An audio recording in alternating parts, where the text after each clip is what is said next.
حي على الصلاة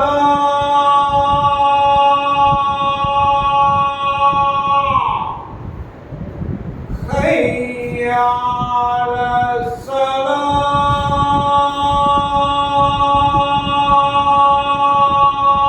الصلاة حي على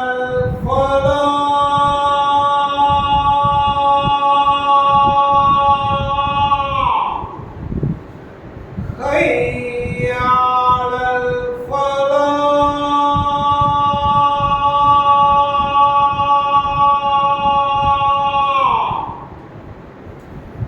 الله أكبر الله أكبر لا إله إلا الله.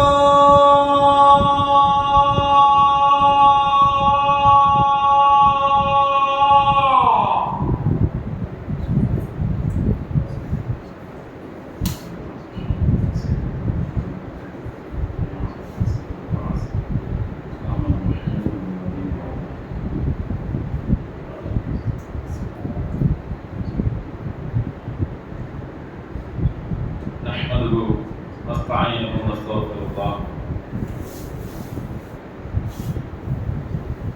نعوذ بالله من الشيطان الرجيم بفضل بسم الله الرحمن الرحيم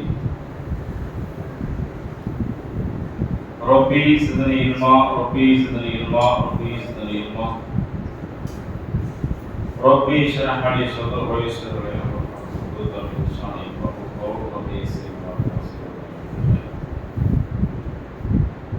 اللهم صل على محمد وعلى ال محمد كما صليت على ابراهيم وعلى ال ابراهيم انك حميد مجيد اللهم بارك على محمد وعلى ال محمد كما باركت على ابراهيم وعلى ال ابراهيم انك حميد مجيد فقال الله تعالى في القرآن العظيم وحكم التنزيل قال أعوذ بالله من الشيطان الرجيم بسم الله الرحمن الرحيم والعصر إن الإنسان لفي خسر إلا الذين آمنوا وعملوا الصالحات وتواصوا بالحق وتواصوا بالصبر فقال الله تعالى أيضا يا أيها الذين آمنوا اتقوا الله حق تقاته ولا تموتن إلا وأنتم مسلمون صدق الله. عمر بن الخطاب رضي الله تعالى سمعت رسول الله صلى الله عليه وسلم قال انما الاعمال بالنيات وكما عليه الصلاه والسلام. புகழனைத்தும் சர்வ உலகங்களை எல்லாம் படைத்து தன்னினால் படைக்கப்பட்ட இன்னிடங்கா உயிரினங்களுக்கெல்லாம் உணவளித்து வருகிற ஏக இறைவனாகிய அல்லாஹ் ஒருவனுக்கு எல்லா புகழும். அவனுடைய கருணையும் மகத்துவமும் அவனால் அனுப்பப்பட்ட அத்தனை இறை தூதர்கள் இறுதி தூதர் எம்பெருமான ரசூல் கரீம் ஸல்லல்லாஹு அலைஹி வஸல்லம் அன்னார் மீதும் அந்த அன்னாருடைய அடிச்சுவற்றை வாழ்வின் அடிப்படையாக மாற்றி வாழ்ந்த சத்திய சஹாபாக்கள் சஹாபி பெண்மணிகள் நல்லோர்கள் மூமினான முஸ்லிமான ஆண் பெண் அனைவர்கள் மீது அல்லாஹ்வுடைய கருணையும் மன்னிப்பும் நிறைவாக கிடைத்தலுமாக ஆமீன். கண்ணியத்திற்கு மேலான எல்லாம் அல்ல அல்லாஹ்வின் நல்லடியார்களே, எத்தனையோ ஜும்மாக்களை நாம் இதற்கு முன்பு அடைந்திருக்கின்றோம். இன்ஷா அல்லாஹ் அல்லாஹ் நாடினால் இதற்கு பின்னால் வரக்கூடிய காலங்களிலும் இந்த ஜும்மாவை அடையக்கூடிய வாய்ப்பை அல்லாஹ் நமக்கு வழங்கியிருக்கிறான். யௌமுல் ஜும்ஆ, இந்த ஜும்மா என்பது யா அய்யுஹல்லதீன ஆமனு, நம்பிக்கையாளர்களே, இந்த நாளிலே இந்த நேரத்திலே உங்களுடைய எல்லா விதமான உலக தொடர்பிலிருந்து நீங்கள் விலகி அல்லாஹ்வை நினைவு கூறுவதற்காக, அல்லாஹ்வுடைய அந்த கடமையை நிவர்த்தி செய்வதற்காக நீங்கள் என்ன செய்யுங்க, விரைந்து வாருங்கள் என்பதுதான் இந்த நாளிலே நம்பிக்கையாளருக்கு அல்லாஹ் சொல்லுகிற ஒரு வழிகாட்டுதல். இந்த ஜும்மா என்பது ஏன் அவ்வளவு முக்கியத்துவம் வாய்ந்ததாக என்று நாம் பார்க்கிறோம் என்றால், லுகருடைய 4 ரக்காயத்தை 2 ரக்காயத்தாக குறைத்து 2 ரக்காயத்து தொழுவதன் மூலமாக 4 ரக்காயத்து தொழக்கூடிய அந்த சமத்தை, நன்மையை இதன் மூலமாக அல்லாஹ் வழங்குகின்றான். அப்ப 2 ரக்காயத்தினுடைய அளவை பெற்றுத் தரக்கூடிய இந்த ஜும்மாவுடைய நாள் நேரம் எதுவாக இருக்கிறது என்று பார்த்தால், குர்ஆன் சொல்லுகிற அடிப்படையான விஷயம் என்னவென்றால் இல்ம் என்றுதான் சொல்லலாம். மார்க்கம் அல்லாஹ்வும் அவருடைய தூதரும் எப்படி இந்த மார்க்கத்தை கட்டமைத்தார்களோ, அந்த மார்க்கத்தினுடைய அறிவை, அந்த வழிகாட்டுதலை, வாழ்வினுடைய அந்த சரியான பாதையை பரிபூர்ணமான முறையிலே தெரிந்து கொள்ளக்கூடிய வாய்ப்பு இந்த ஜும்மாவை தவிர வேற எதுவுமே இருக்க முடியாது. எல்லோரும் போய் ஒரு கல்வி ஸ்தாபனத்துல நேரத்தை ஒதுக்கி, காலங்களை ஒதுக்கி படிக்க முடியாது. எல்லோருக்கான அந்த வாய்ப்பு நிச்சயமாக அதன் மூலமாக கிடைத்துவிட முடியாது. ஆனால் ஜும்மாவின் மூலமாக சிறுவர்களுக்கும், வயோதிகர்களுக்கும், பெண்களுக்கும், இளைஞர்களுக்கும், எல்லா தரப்பு மக்களையும் உள்ளடக்கிய ஒரு அறிவை பெற்றுத்தரக்கூடிய மார்க்கமாக இந்த ஜும்மாவுடைய நாளும் நேரம் அமைந்திருக்கின்றது. அதனால அல்லாஹ் தஆலா குர்ஆனில் சொல்லுகிற அந்த முதல் வாக்கியம் வரி, இக்ரா பிஸ்மி ரப்பிக்கல்லதி ஹலக், அல்லாஹ்வுடைய திருநாமத்தை கொண்டு நபியே நீர் படிப்பீராக, ஓதுவீராக. பொதுவாக இந்த படித்தல், ஓதுதல், படித்தல், ஓதுதல், இந்த ரெண்டுக்கான இடையை நாம் எடுத்து பாருங்களேன். படிங்கிற வார்த்தைக்கு சமுதாயத்துல பெரிய மதிப்பு இருக்கு.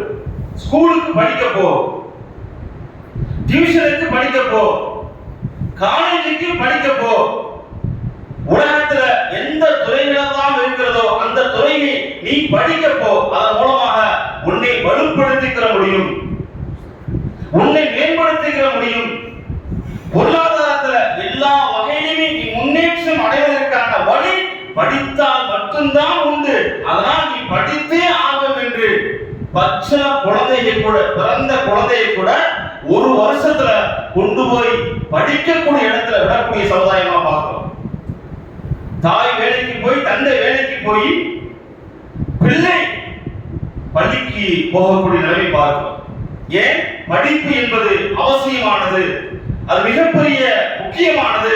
அது இல்லை என்றால் சமுதாயத்தில் உன்னால் மேம்பட முடியாது, வளர முடியாது என்பதை விளங்கி இருக்கக்கூடிய நாம் நமது எல்லா பிள்ளைகளையும் படிக்க வச்சிருக்கோம். என் பிள்ளை படிக்கிறது யாராவது சொல்ல முடியுமா?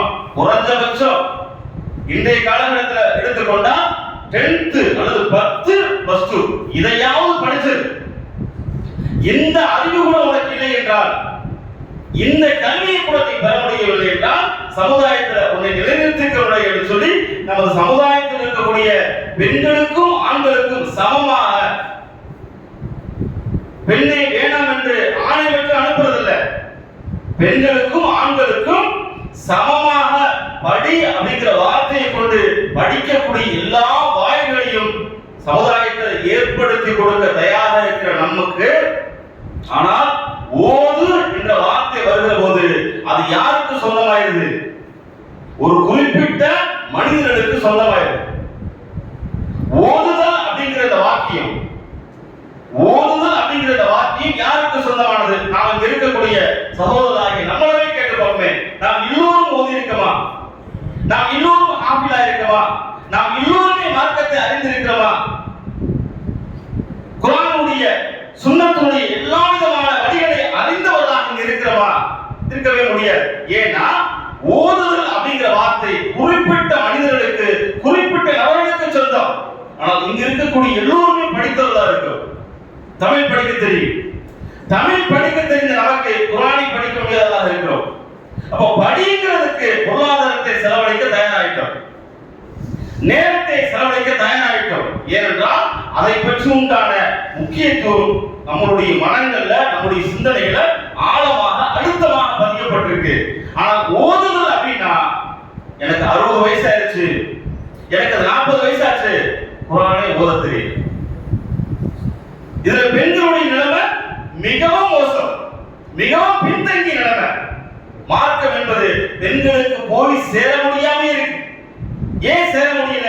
ஏன் அவங்க போய் சேர்க்க மாட்டோம்? பள்ளிக்கு பெண்களை அனுப்புறோம், படிக்கிறதுக்கு பெண்களை அனுப்புறோம் இல்லையா? அது காலேஜில் போய் படிப்பது கூட தயாரா அனுப்புறோம். எத்தனையோ குடும்பத்துல அயல் நாடுகள்ல போய் படிக்க பெண்களுக்கு அனுமதி இருக்கு. அங்க போகக்கூடிய வாய்ப்பை சூழ்நிலையை சமுதாயம் ஏற்படுத்தி கொடுத்திருக்கு. ஆனால் பள்ளிவாசலுக்கு பெண்கள் வரணும் என்றால், பள்ளிவாசலுக்கு பெண்கள் செல்ல வேண்டும் என்றால் ஒரு பெரிய கேள்வி. பள்ளி இணைச்சிடும், பாழாயிரும், கற்பு காணாம போயிடும். பள்ளிவாசலுக்கு பெண்கள் தடை செய்யப்படுறாங்க, பெண்கள் வரக்கூடாது. அன்பு கொண்ட பெரியவர்கள் நல்லா யோசிச்சு பாருங்களேன். அதே பள்ளிக்கூடத்துக்கு தான் நம்ம பிள்ளையை அனுப்புறோம், அதே காலேஜுக்கு தான் நம்ம பிள்ளைகளை பொம்பளை பிள்ளை அனுப்புறோம். ஆனா அதே தரகத்துக்கு தான் எத்தனையோ சமுதாயத்துல பெண்கள் வியாழக்கிழமை இரவுல எத்தனையோ இடங்கள்ல போய் பெண்கள் நிக்கிறத பார்க்கத்தான் செய்யறாங்க. கண்கூடாக எங்கெல்லாம் தர்கா என்று சொல்லப்படுகிறதோ அங்கெல்லாம் பெண்கள் போகத்தான் செய்யறாங்க.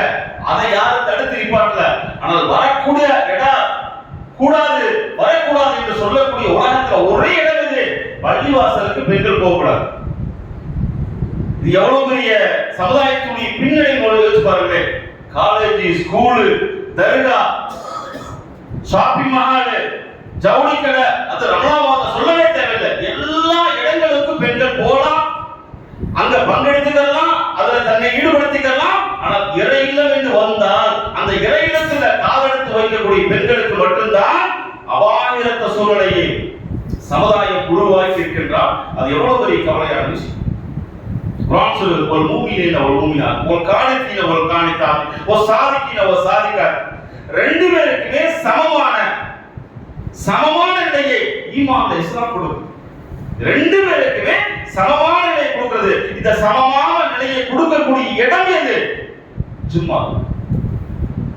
இந்த ஜும்மா என்பது எடுத்து பார்த்தீங்கன்னா குறிப்பிட்ட மக்களுக்கு மட்டும்தான் இருக்கு, பெண்களுக்கு வாய்ப்பே இல்லை. வாய்ப்பே இல்லை என்றால் மார்க்கம் என்று அவர்களுக்கு எப்படி போகும்? இரண்டாவது விஷயத்தை எடுத்து பாருங்க. இன்றைய நாள்ல இது ஜும்மாவுடைய நேரம். நம்ம எவ்வளவு பேர் தமிழகத்தில் தொழுவோம்? 40 வயதுக்கு மேல அல்லது 20 வயதுக்கு மேல உள்ளவங்க ஓரளவுக்கு ஜும்மா தொழுவாங்க. ஆனா 20 வயதுக்கு கீழே இருக்காங்களே, அல்லது 18 வயசுக்கு கீழே காலேஜ்ல இருக்காங்களே, ஸ்கூல்ல இருக்காங்களே, அவருடைய இளமை இன்னைக்கு ஜும்மா தொழுகிறாங்களா? லட்சக்கணக்கான பேர். ஒரு ஆள் இருந்தாங்க இந்த நாள்ல, இந்த நேரத்துல லட்சக்கணக்கான அடுத்த தலைமுறை ஜும்மா தொழுகாம எங்க உட்கார்ந்திருக்காங்க? ஸ்கூல்ல, காலேஜ்ல. ஒரு நாள் இல்ல, 17 வருஷம் படிக்கிறாங்கன்னு சொன்னா 17 வருஷத்துல அதிகபட்சம் ஒரு 10 தடவை தான் ஜும்மா தொழுவாங்க. 17 வருஷம் ஜும்மா தொழாத நிலையில ஒரு சமுதாயம் இங்க இருந்து கொண்டிருக்கிறது. இஸ்லாமிய நிறுவனங்கள் நடத்தக்கூடிய இடங்கள்ல வேணா ஜும்மா நடக்குது, அங்க இருக்கக்கூடிய பிள்ளைகள் ஸ்டூடெண்ட் படிக்கிறாங்க, தவிர பாக்கி பெரும்பாலியாவ படிக்காத நிலைமை இருக்கு. இதற்கு மாற்று ஏற்பாடு, முயற்சி, திட்டம் எதுவுமே இல்லை.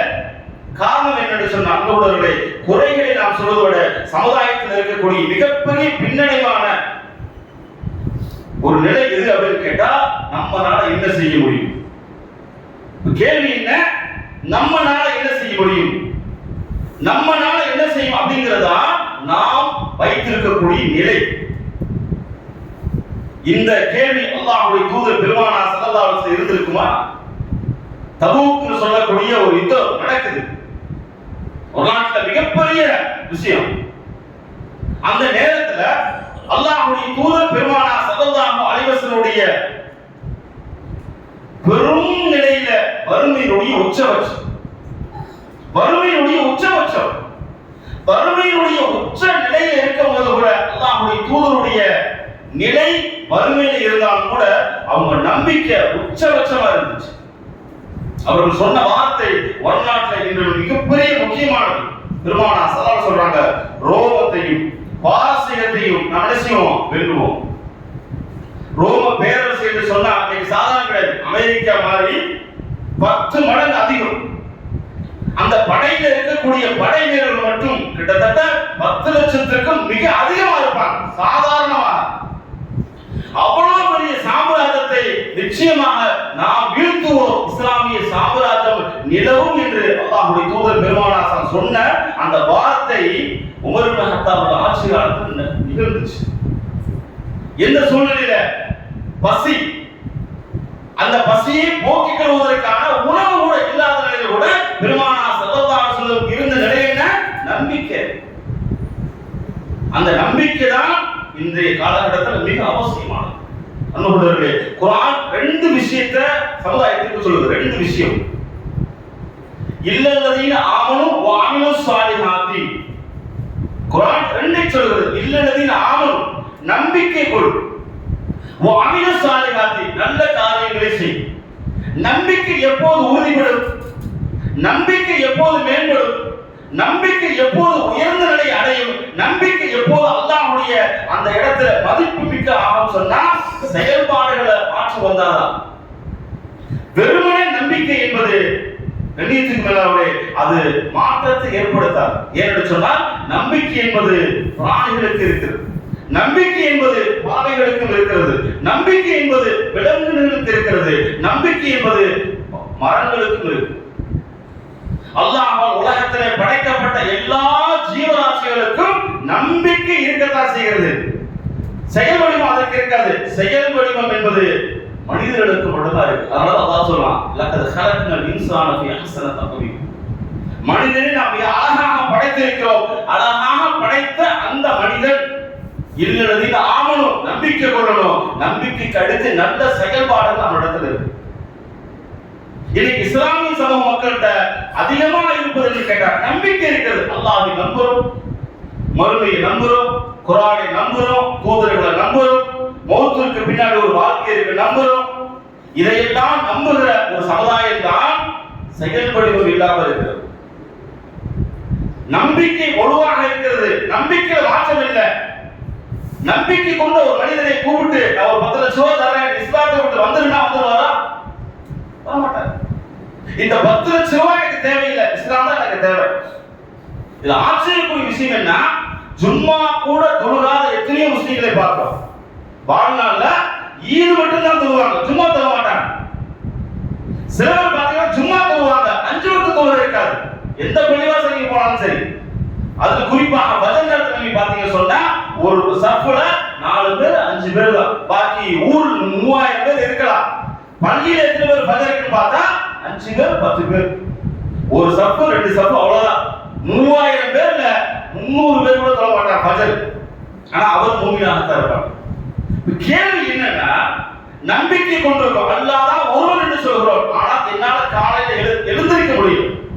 அதனால அல்லாஹ் சொல்றான், இல்லல்லதீன ஆமனு நம்பிக்கை மட்டும் கிடையாது, செயல் வடிவம் கொண்டு வா, மாற்றத்தை கொண்டு வா. இறைத்தூதர்களை அல்லாஹ் திரும்ப திரும்ப ஏன் அனுப்புறான்? 25 நபிமார்கள் குர்ஆன்ல பேர் சொல்லப்பட்டிருக்கு. அது அல்லாஹ் எத்தனையோ இறைத்தூதர்களை அல்லாஹ் அனுப்பி இருக்கிறான். அந்த இறைத்தூதர்கள் இந்த மண்ணிற்கு வந்ததனுடைய நோக்கம் என்ன? நம்பிக்கைக்கு மட்டுமா? அப்படின்னா இல்ல. அது ஆதம் அலைஹிஸ்ஸலாம் சொல்லி முடிச்சிட்டாங்க. நம்பிக்கை என்றால் நூஹ் அலைஹிஸ்ஸலாம் சொல்லி முடிச்சிட்டாங்க. நம்பிக்கை என்றால் இப்ராஹிம் அலைஹிஸ்ஸலாம் சொல்லி முடிச்சிட்டாங்க. அவங்க சொன்னதை தான் இவங்க சொன்னாங்க, இவங்க சொன்னதை இவங்க சொன்னாங்க. எல்லா இறைத்தூதர்களும் சொன்ன ஒரே வார்த்தை என்ன? அஷ்ஹது அல்லா இலாஹ இல்லல்லாஹ். அவ்வளவுதான். இப்ப இந்த சமுதாயத்துல எது தேவையானது, எது அவசியமானது, எது இல்லாம இருக்குன்னு கேட்டா செயல் வடிவம் இல்லாத நிலையில சமுதாயம் நம்பிக்கை மற்றும் வாழ்வதனால் மாற்றம் என்பது உருவாகவே உருவாகும். அல்லாஹ்வுடைய தூதர் பெருமானார் ஸல்லல்லாஹு அலைஹி வஸல்லம் இந்த மண்ணில வெறும் 23 வருஷம், வெறும் 23 வருஷம் வரலாற்று ஆசிரியர்கள் குறிப்பிடுகிற போது 23 வருஷத்துல எதையுமே மாற்ற முடியாது. மாற்றம் என்று ஒன்று நிகழ்ந்தால் குறைந்தபட்சம் ஒரு நூற்றாண்டு, கிட்டத்தட்ட 100 வருஷம்.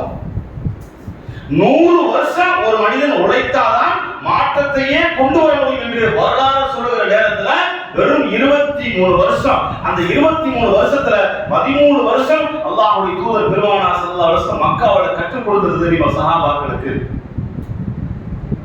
அல்லாஹ்வுடைய தூதர் பெருமானார் ஸல்லல்லாஹு அலைஹி வஸல்லம் அந்த 13 வருஷம் மக்காவுல சஹாபாக்களுக்கு தன்னோடு இருந்த அந்த தோழருக்கு கற்றுக் கொடுத்தது கான்ஃபிடன்டான நிலைமை. பசி இருக்கு, பொறுமை இருக்கு, வீடு போச்சு,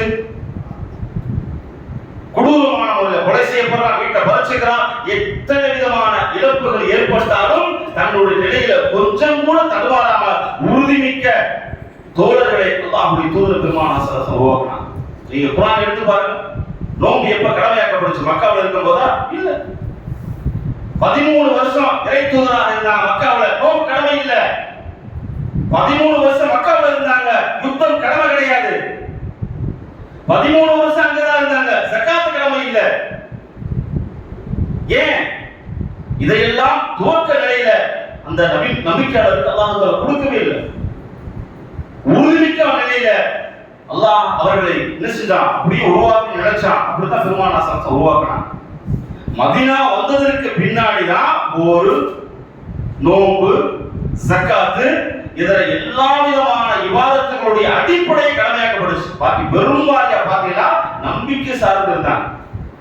அந்த நம்பிக்கையை உறுதியாக இல்லாதனாலதான் நம்ம என்ன செய்யறோம்? அல்லாஹ்வை ஏற்றுக்கொள்கிறோம், தொழுகாம இருக்கும். அந்த நம்பிக்கை நமக்கு உறுதியாக இல்லாதனாலதான் தொழுகவும் போறோம், நிச்சயம். அதனால ஃபஜருக்கு போக முடியும்.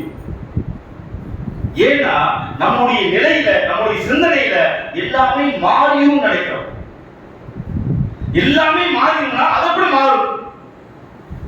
ஃபதுகுருனி அதுகுருக்கும் வஸ்குருனி வலா தக்ஃபுருனி தான் குர்ஆன் சொல்லுகிறது. ஃபதுகுருனி, நீ நினைத்து பார்.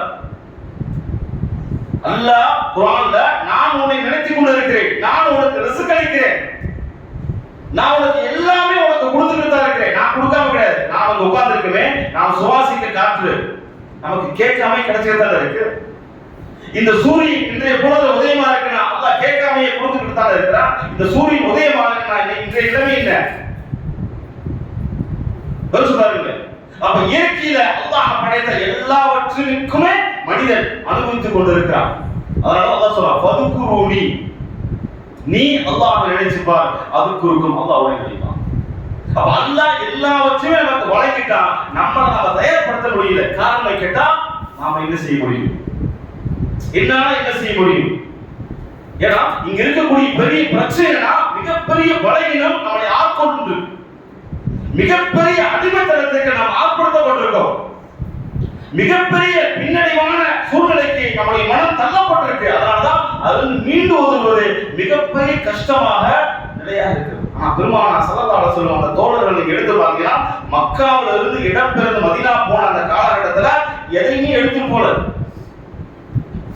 எதையுமே எடுத்துட்டு போல, அத்தனையுமே பிடிக்கிட்டா, எதுவுமே இல்லாம போனாங்க, எல்லாத்தையும் விட்டுட்டு போனாங்க.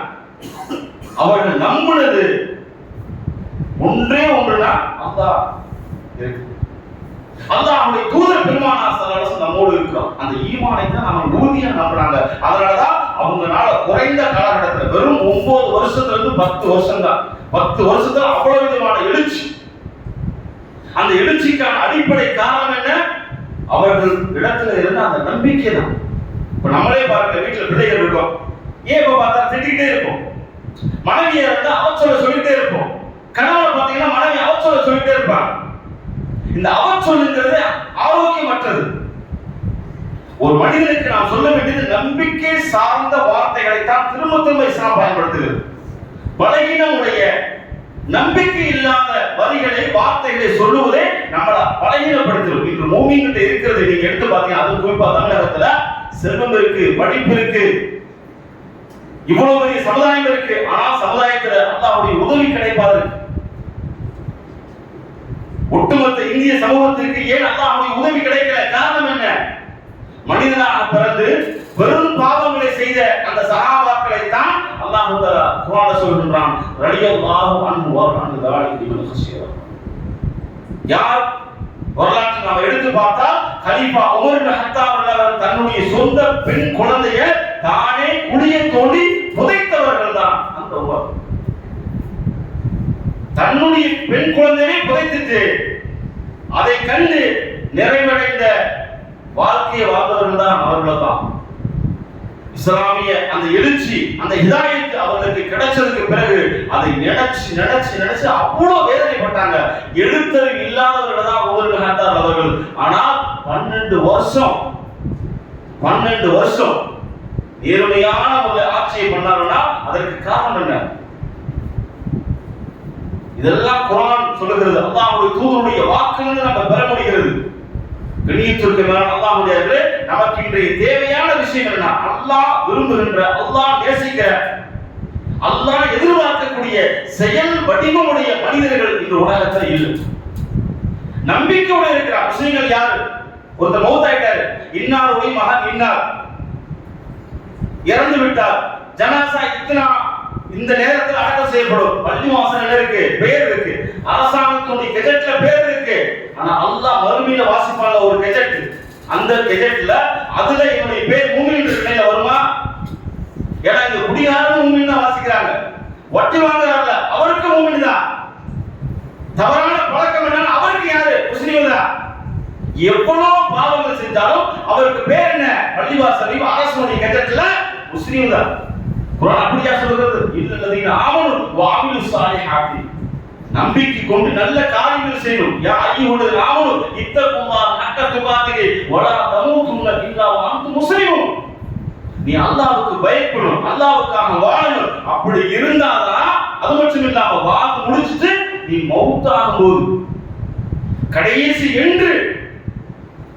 கடைசி நீ வாழ்ந்த மட்டும் கிடையாது, மௌத்தாகும் போது கூட மூமினாக நீ மரணித்தாதான் அல்லாஹ்வுடைய அந்த ஏட்டில வாசிக்கும் போது இஸ்லாமிய நிலை பெற முடியும். அதைத்தான் சஹாபாக்கள் விரும்பினார்கள். அதனாலதான் அவர்களை பார்த்து ரலியல்லாஹு அன்ஹு வர்றாங்க. நாமும் அல்லாஹ்வை நம்புறோம், நாமும் குர்ஆனை நம்புறோம், நாமும் இறைத்தூதரை நம்புறோம், மறுமையை நம்புறோம். ஆனால் நம்மகிட்ட மாற்றம் வரல, நம்பிக்கை இருக்கு. அந்த மாற்றம் உடைய மக்களாக வாழ்வது காலத்தினுடைய கட்டாயம். நாம மட்டும் கிடையாது, நம்ம வீட்டுல ஒரு குழந்தைகள் விளையாடுது, நம்முடைய மனைவி இருக்கிறாங்க, நம்முடைய தாய் இருக்கிறாங்க, நம்முடைய சகோதரர் இருக்கிறாங்க, எல்லோருக்குமான இஸ்லாம் தான் இது. நான் தொழுதுட்டேன், நான் நோன்பு வச்சுட்டேன், நான் சரியா நடந்துட்டேன் என்ற நிலையில தன்னை மட்டுமே தனிப்படுத்திக் கொள்ள இஸ்லாம் சொல்லல. குர்ஆனுடைய அழகான வரி அதுதான். வஅபுதுல்லாஹ வலா துஸ்ரிகு பிஷையா வபில் வாலிதைனி இஹ்சானா வதில் குர்பா வல் யதீம் வல் மிஸ்கீன். அப்படி அடிக்கிட்டே போறான் அல்லாஹ் தஆலா. அல்லாஹ்வை நம்பணும், பெற்றோருக்கு உபகாரம் செய்யணும், உறவினர்களை உபகாரம் செய்யணும், உறவினர்களை துண்டித்து வாழக்கூடாது சொல்றாங்க. அப்ப இஸ்லாம் என்பது என்னன்னு கேட்டா மிகப்பெரிய ஒரு அழகான புத்தகம், வாழ்வினுடைய நெறி. இந்த நெறிய இஸ்லாத்திற்கு வெளியில இருக்காங்கல்ல, இஸ்லாமிய மார்க்கத்தை ஏற்காத நிலையில வெளியே வராங்கல்ல, அவர்களுடைய பார்வையில பொக்கிஷமா இருக்கிறது. ஆனா முஸ்லிம்கள்ட்ட அதை பார்த்தோம் சொன்னா கவனத்தில் கொள்ளப்படாம இருக்கிறது. அதனால துவக்கத்தில் ஒரு செய்தி சொன்னேன், படி என்று வருகிற போது எல்லாருமே படிக்க போயிடுறோம், ஓதுதல் என்று வருகிற போது என்ன செய்யல, அதை எடுத்து ஓதவும் அதற்கான நேரத்தை ஒதுக்க முடியல. ஏன்னா ஓதுதல்ங்கிற வார்த்தையே கசப்பாயிருச்சு. யாசின் ஓத இமாம கூப்பிடும், வீட்டுல ஏதாவது விசேஷமா தெரிஞ்சவங்க கூட்டாங்க ஓத வைக்கிறது. ஓதுதல்ங்கிற வார்த்தை தமிழ் சொல்லுதுங்க, ஓதாமல் ஒரு நாளும் இருக்க வேண்டாங்க. ஓதுதல் என்ற வார்த்தையும் படிங்கிற வார்த்தையும் ஒரே சொல்லுக்கு அர்த்தம் தான். ஒரே நிலையில கொண்ட ஒரு விஷயத்தை படிக்கிறதுக்கு நம்மளால தயார் பண்றோம், செலவழிக்கிறோம், கவனம் கொடுக்கிறோம், எல்லாமே நடக்குது.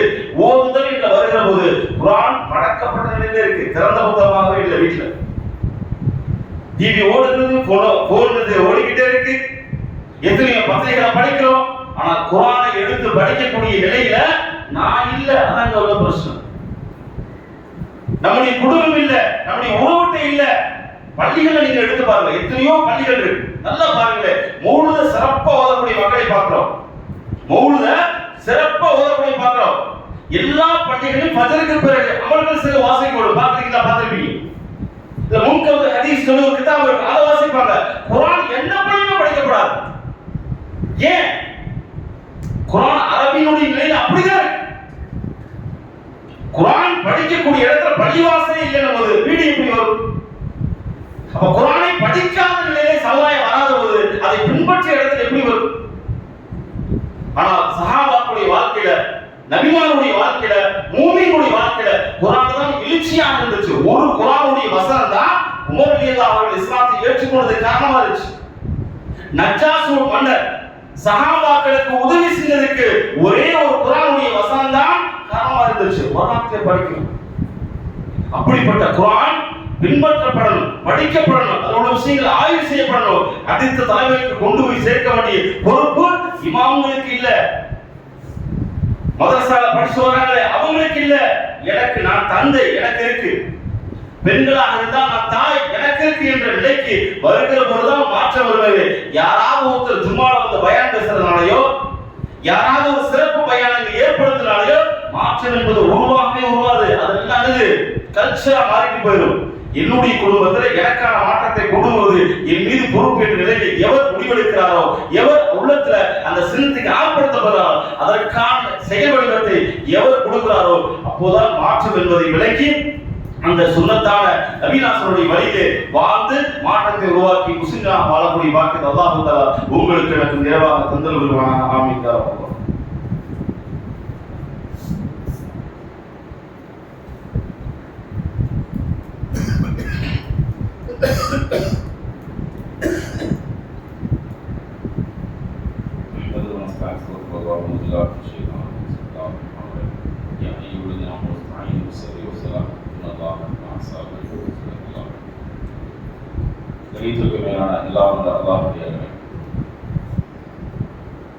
இஸ்லாமிய மார்க்கம் நமக்கு வழங்கி இருக்கக்கூடிய மிகப்பெரிய ஒரு நிஅமத் எது அப்படின்னு கேட்டா ஈமான் என்பது.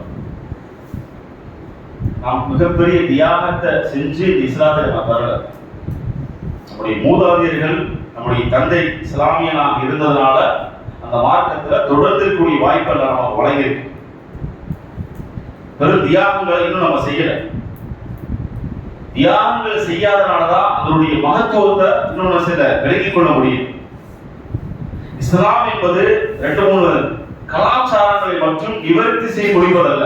உதாரணமா சொல்றதா, நோன்பு காலத்தில் நோன்பு வைக்கிறது, பள்ளிவாசல கஞ்சி ஊத்துறது, இது அழகா வந்தா குர்பானி இருக்கிறது, இதுதான் இஸ்லாம் என்பதுதான் பொதுவாக பார்க்கப்படுகிறது, பின்பற்றப்படுகிறது, கவனத்தில் கொள்ளப்படுகிறது. ஆனா இதெல்லாம் இஸ்லாம், இதெல்லாம் ஒரு நொடிப்பொழுது, ஒரு புள்ளிதான்.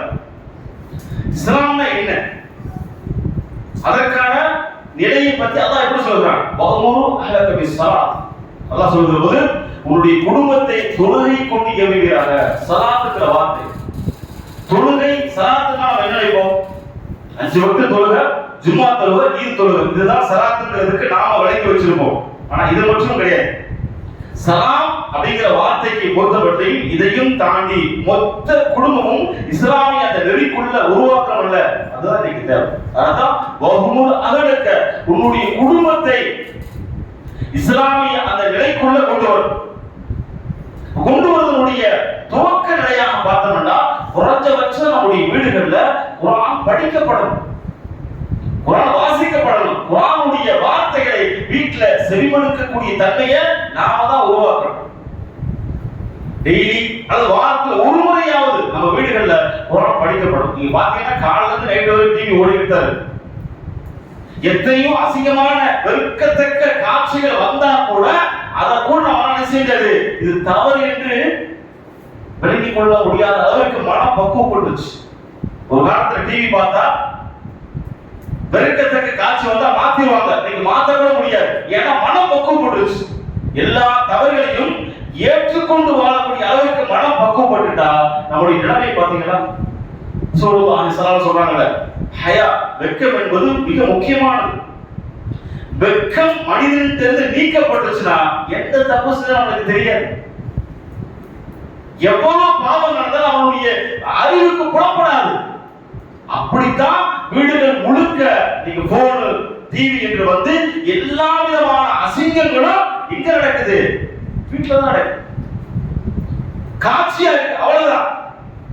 காட்சியா இருந்தாலும் நடந்தாலும் ரெண்டு ஒண்ணுதான். காட்சியா இருப்பதனால அது பெருசா தெரியல. அதனாலதான் குர்ஆன் சொல்றது வஅமுரு அஹ்லக பிஸ்ஸலாத், குடும்பத்தை நீ கவனி. ஜக்கரியா அவர்களுக்கு அழகான ஒரு குழந்தை வந்தது, இலியாஸ் அலைஹிஸ்ஸலாம். இஹ்லாஸ்ல பிறந்தாங்க இல்லையா, கேட்டது என்ன? சாலிஹான குழந்தையை கேட்டாங்க. சாலிஹான குழந்தை நம்முடைய குடும்பத்தை இஸ்லாமிய நெறியில, இஸ்லாமிய பாதையில அந்த வட்டத்துல கொண்டு வர வேண்டியது நம் மீது கடமை. இறைத்தூதர்கள் தடுக்கப்பட்டு முடிச்சு இனிமேல் வரப்போறதில்லை. யாராவது இமாம் வந்து பயம் பண்ணுவார், எல்லாம் சரியா நினைச்சோம்னா அதை விட தவறு வேற எதுவுமே கிடையாது. நம்மளை நம்ம மாத்தணும். அதனாலதான் குர்ஆன் திரும்ப திரும்ப சொல்கிறது, நீ ஒரு அடி வந்தா 2 அடி வர, நீ 2 அடி வந்தா 4 அடி வர, நீ நடந்து வந்தா ஓடி. அப்ப எதை அல்லாஹ் மனிதர்கிட்ட எதிர்பார்க்கிறான்? நீ செயல்படு. உன்னை சுற்றி இருக்கக்கூடிய சூழ்நிலையை மாற்றி அமைக்க அதற்குள்ள திட்டங்களை வகுத்து அது எங்க இருந்து துவங்குறோம்னா அதுதான் வீடு, தாய், மனைவி, குழந்தை, சகோதரி என்று சொல்லக்கூடிய இந்த நிலைய இஸ்லாமிய தன்மைக்குள்ள கொண்டு வந்துட்டாலே சமுதாயம் ஆட்டோமேட்டிக்கா மாற்றங்கள் வரும். ஏன்னா இன்னைக்கு போகக்கூடிய காலம் எப்படின்னு கேட்டா எல்லா விதமான பாவங்களையும் ஏற்றுக்கொண்டு வாழ்ந்தே ஆகணும். அப்படி ஏற்றுக்கொண்டு நம்ம வாழல சொன்னா நாமளே குற்றவாளி ஆயிடுவோம். எல்லா விதமான பாவத்தை ஏற்றுக்கிறோம். ஒரு காலத்துல பாவம் தனியா இருந்துச்சு, நல்லவர்கள் தனியா இருந்தாங்க. இன்னைக்கு அப்படி இல்ல, நல்லதோடு பாவம் மிங்கிலா இருக்கு. இது 40 வயசு 60 வயசு உள்ளவங்களுக்கு தான் தவறு தெரியும். இன்னைக்கு கூடிய 18 வயசுக்கு போய் காரணமே தவறு தெரியாது. ஏன்னா அவனுடைய பார்வையில, அவனுடைய வாழ்க்கையுடைய முறையில தவறாகவே பார்க்க முடியாது. அந்த அளவுக்கு பாவத்தோடு மிங்கிலாகி வாழ்ந்த ஆரம்பிச்சு. அதான் குர்ஆன் சொல்லுது, பௌமுல் அஹலக பிஸ்ஸலாத், சாப்பிடுறது, தூங்குறது, வீட்டுல நமக்கு மத்தியில பேசிக் கொண்டிருப்பது, எல்லா விஷயத்திலையும் இஸ்லாம் வெளிப்பட்டால் ஈமான் உருவாகும். ஈமான் உருவாகினால் அல்லாஹ்வுடைய அன்பு கிடைக்கும். அல்லாஹ்வுடைய அன்பு கிடைத்தால் நிச்சயமாக மறுமையும் இந்த உலகம் மனிதர்களுக்கு சுபட்சமானதாக என்பதற்கு குர்ஆன் பல வரலாற்று சான்றுகளை சொல்வது, லா தஹஸன் இன்னல்லாஹ் மஅனா, நீங்கள் கவலைப்பட வேண்டாம், அல்லாஹ் நம்மோடு இருக்கிறான். எப்ப நம்மோடு இருக்கும் அல்லாஹ்? நான் முஸ்லிமாக வாழ்ந்தாதான் அல்லாஹ் நம்மோடு இருப்பான் நிலையிலே குர்ஆன் சொல்வதை இந்த வழிகாட்டுதல் பிரகாரம் வாழ்ந்து மதைக்கு வாக்கு வல்லரமா நாம் அனைவருக்கு தந்தல் வருவானாக. வாக்குதான் அல்ஹம்துலில்லாஹி ரப்பில் ஆலமீன்.